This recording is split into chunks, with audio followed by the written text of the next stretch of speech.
Introducing the Sheetman. As well as his poop, his gas attack, and his hook. The poop ability is key at locking down survivors and setting you up to finish them.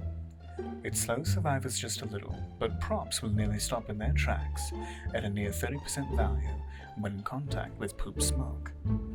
This is all while taking minor ticks of damage, averaging 3 points per tick, which adds up in the late game.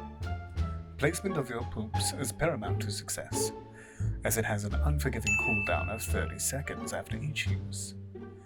Considering the long cooldown, it's best to start placing your poops as early as possible in likely areas survivors will use to escape or loop you.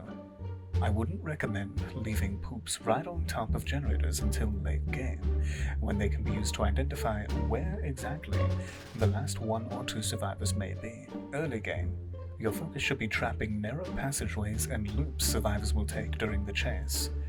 That will set you up for best hits, hooks, and chairs to get your game rolling. Gas Attack, another aptly named ability in your arsenal. It has both offensive and defensive uses. Much like the poop ability, it will heavily slow props by 30%. However, Gas Attack has a 45-second cooldown, so you must pick your spots well. Defensively, you can use this right as survivors are bonking you for the stun, by engaging a survivor and prop. Catch them in this smoke to counter their bonk, chase, and already have a head start since they've been slowed by your smoke, punishing their bonking of your Sheetman.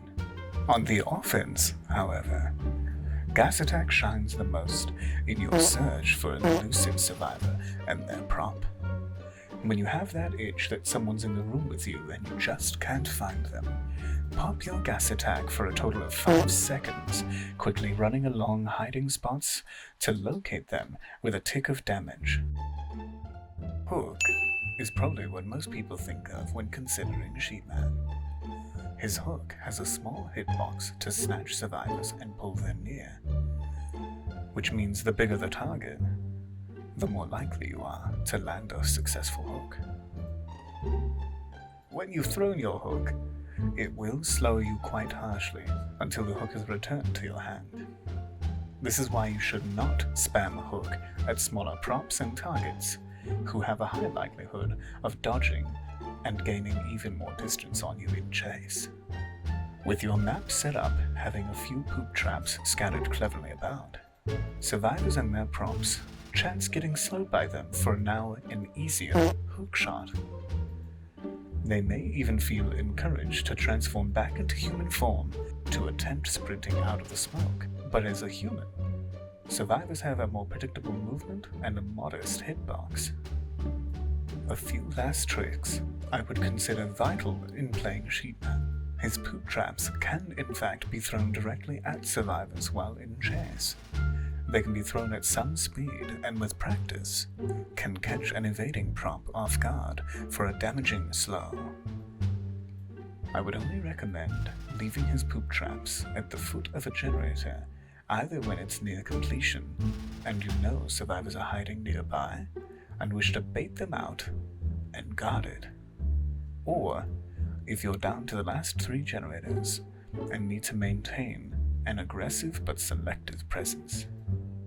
This also leads into a good final note. It's my argument that the poop traps are one of the most useful tools in the Sheetman's kit, as it truly allows for more map presence and control than we've seen from most any other killer. Even a cautious eyeball lasts for a limited time. Poop traps last indefinitely until a survivor has tripped them. And most usefully, they'll also tell you when one has been tripped, with damage points awarded to you in the upper right-hand corner. Whilst a survivor is being damaged by its smoke, these points will continue, letting you know when to check on your traps. Any information you can gain on survivors is useful information, and Sheetman is good at culling this information.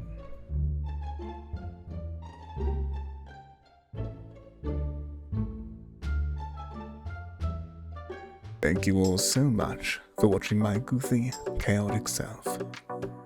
Most of my content is hosted daily, live on Twitch. You can follow me there. And of course, like and subscribe here if you enjoyed the video. And always, sweet dreams.